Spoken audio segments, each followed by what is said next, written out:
Welcome back, Shine Sisters. I'm Ann Tabor with Shine by Design. We are a mother-in-law and daughter-in-law team dedicated to bringing you lifestyle strategies when it comes to your home, your health, and confidence with your clothing and your colors.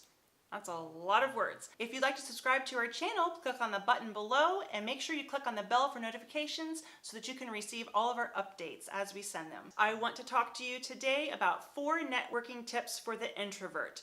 And today's society, I don't know if you've watched the video yet about networking for the extroverts, but there's also a video about that. But for the introvert, this is a painful task.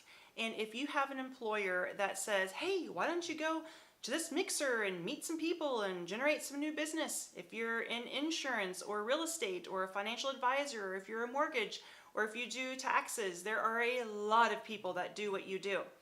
So the challenge becomes you've got to get out of your comfort zone, you've got to get out of your quiet headspace, and you need to do other things with other people.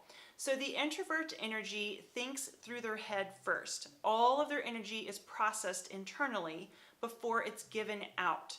And when you need to recharge, you recharge alone. You recharge by reading a book, going back to your office, watching TV.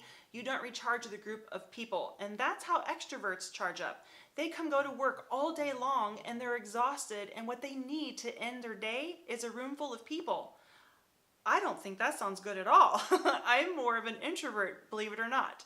So I have to coach myself on how to network with people so that I'm doing it with a purpose and I'm going for the right reasons so that I can be effective with my time, because I don't want to waste 2 hours outside of away from my home by going to a room full of people and not knowing what I'm doing there. So here's step number 1. I want you to go to the event with a purpose. If you can do some research ahead of time, one of your skill sets as an introvert is research, analytical, and planning. And so if you can go and find out what businesses will be represented, if you're going to an event that has a registration list, a lot of businesses will let the registration list be known ahead of the event. That way you can see different businesses, you can see people's names, see people on there you might already know so that you can talk to them, or people that you need to meet. So if you can go with a purpose and know who and what industry you're trying to introduce yourself to, that will really take off some of the pressure. The next thing I want you to think about for step number 2 is bring a wingman. Whoop, whoop. I want you to bring someone that can be your protector and bail you out. If you go with a friend, it makes a big difference because there's safety in numbers. I do realize that. And as introverts, we do really, really well one-on-one. We love having that safety and that security of the one person. So maybe a good idea for you would be to go with a friend that is an extrovert, and so they know how to work a room. They know how to go from person to person, and to them it's just effortless. But for you, again, stick a fork in your eye. So if you go with a wingman, the 2 things I want you to keep in mind is this. The first one is I want you to create a signal that's a get me out of here signal. So if you can find a look, a nod, scratch your nose, pull on your ear, something that says, hey, rescue me from this conversation, it's taking too long and I need to get out of here. Let your wingman know what that signal is and use it. Another thing I want you to remember about this is make sure you break up from your wingman and go out and meet new people.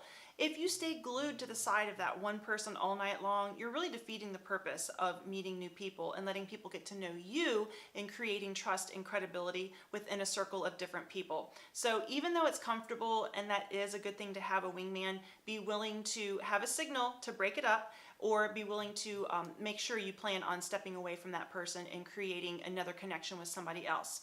Number 3, become a master question asker.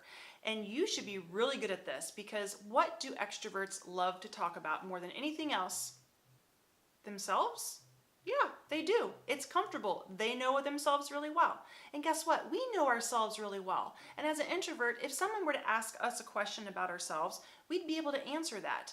But we don't want to put all that emphasis on us initially when we're having conversations with people. So the way to deflect that, and the way not to get too personal, because we tend to be a little bit more private when it comes to all of our family life and things, it's easier to be the one that's asking the questions.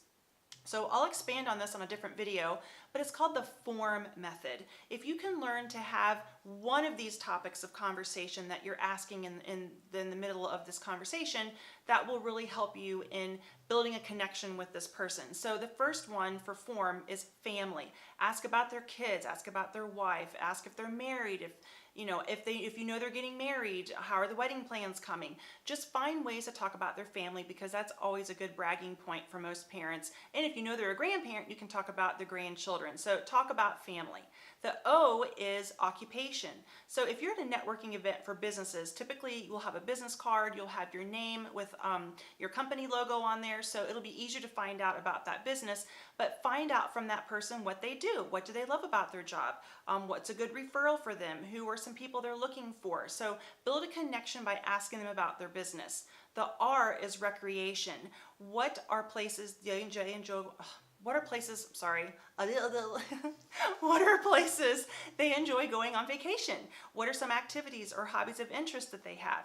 Can you build a rapport with someone that maybe they like to go to Hilton Head for vacation? And that's an automatic connection for you, because if they travel in some of the places you travel, then you can talk about memories, and that becomes a really fun way to bond over a conversation. So use recreation as a way to get more information and sharing with that person. The M stands for different things. I'm going to use motivation. What is their motivator? Why do they do what they do? What are they passionate about? Some people will use money as their form of the motivation. So what gets you jazzed? What gets you up in the morning to go forward and make your money? Show me the money. So for me as a life coach, I tend to make it more inspirational, where I want to find out from that person, what is your passion about what you do? Why do you do this particular business? So using the form method will give you a great way to create conversation, take the bulk of the talking away from you, but make you look really engaging by asking all the questions. The last thing I want to give you for your tip is number 4, make a connection. And for you as an introvert, it's easier for you to make deeper connections because you don't need a lot of people in your life. You do better one-on-one. You do better in small group settings. So if you can make it a goal, when you go to a networking event, meet 3 people and have 3 real conversations. When you do that, that's going to give you a purpose with interacting with people instead of feeling like you have to go and meet everyone in the room. That is just too much, even for extroverts. If they try to meet everyone in the room, it's not going to be anything meaningful. So when you make a connection for somebody, there's a couple of things you can do that will really be impactful. The first thing is ask questions about what they need in their business. If you find out what they do for their profession, what do you need? What are you looking for as a connection?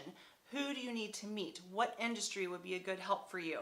And the other way to fulfill that connection is to actually get their email address with the business card, and at the end of the event, the next day, follow up quickly and say, here's the article that you were talking about. Here's the name of the person that works for this company. Here's a good reference for someone in this industry. So if you can make a connection between them and somebody else they need to meet, then the credibility of yourself really goes up. So you can create visibility for yourself by making connections and by really learning about other people, because when they leave that conversation, it's very possible they'll say, wow, he was a really nice guy, or she was really a good listener. I don't think I know very much about her, but boy, I talked about myself all the time.